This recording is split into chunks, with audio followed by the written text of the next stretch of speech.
Yo, what's up, guys? My dear audience, it is me, Jit Burma, right now.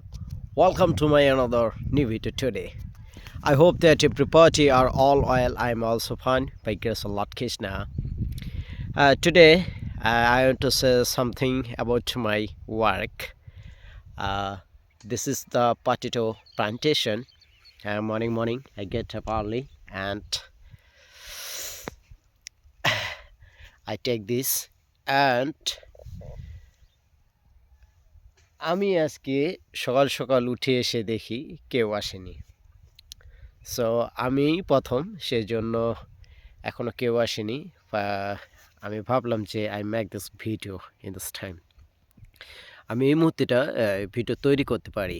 আসলে আপনারা জানেন যে I am worker man. আসলে আমি একজন শ্রমিক। আমাকে প্রতিনিয়ত কাজ করতে হয়, বাট কাজের পাশাপাশি I try to make this video.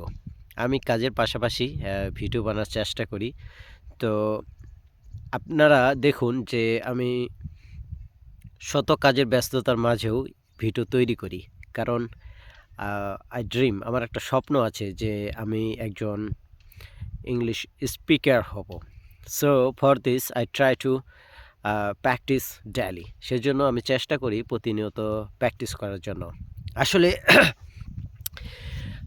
আপনি যদি বলেন যে আমি খুব তাড়াতাড়ি কন্টেন্ট ক্রিয়েটর হব বা আমি একজন ইংরেজি বক্তা হব বা বাংলা বক্তা হব, তাহলে it is not possible. Because কারণ হচ্ছে যে আমরা যদি একটা জিনিস প্র্যাকটিস না করি, আমরা যদি সে বিষয়টা নিয়ে অধ্যবসায় না করি, তাহলে অবশ্যই আমরা সেটা ভালোভাবে বলতে পারবো না। যেমন ধরো, আপনাকে যদি বলা হয় যে আপনি 10টা লোকের সামনে বাংলাতে কথা বলুন, আপনি কিন্তু পারবেন না। আর একজন নেতা বা যারা ভালো ভাষ্যকার কথা বলতে পারে, তারা কিন্তু অনর্গল বলতে পারবে। আসলে কারণ হচ্ছে তারা এটা প্রতিনিয়ত কাজটা করে এবং তাদের এটা প্র্যাকটিস রয়েছে। আসলে কোনো কিছু করতে গেলে আমাদের একটা প্র্যাকটিসের দরকার রয়েছে। তো সেজন্য আমার প্র্যাকটিসটা হচ্ছে ইংলিশে। এই জন্য আমি ইংরেজি ব্লগ তৈরি করার চেষ্টা করি। তো this is the foreign language, সেটা হচ্ছে একটা বিদেশি ভাষা। সেজন্য একটু সময় তো লাগবেই, কারণ আমি তো আর সে বিষয় নিয়ে পড়ে নই। সেই কারণে আমাকে বেশি সময় লাগবে। তারপরও আমি এই যে কাজের পাশাপাশি আমি এগুলো বলার চেষ্টা করতেছি।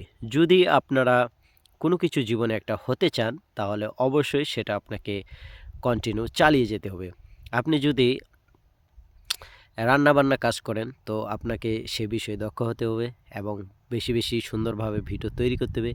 আপনি যদি বাংলা বক্তা হতে চান, তবুও আপনাকে বাংলাগুলো বলার চেষ্টা করতে হবে। যদি ইংরেজি বক্তা হতে চান, সেগুলো আপনাকে প্র্যাকটিস করতে হবে। এবং এভরিথিং, যে কোনো কাজ করুন না কেন, আপনি যখন সেটা কন্টিনিউ করবেন, অবশ্যই আপনার পারফরমেন্স একসময় খুব ভালো হবে। সেজন্য I try to make this video and practicing in English and recording daily and everybody watching my video। আসলে আপনারা দেখতে পাচ্ছেন। তো বন্ধুরা, আমি একজন শ্রমিক, সেই হিসেবে যদি আমাকে একটু হেল্প করেন তাহলে খুব ভালো হয়। অ্যান্ড আমার নতুন ভিডিও দেখার অনুরোধ জানিয়ে আজকের ভিডিওটা এখানে রাখছি। Thanks for watching the full video. Thank you everybody.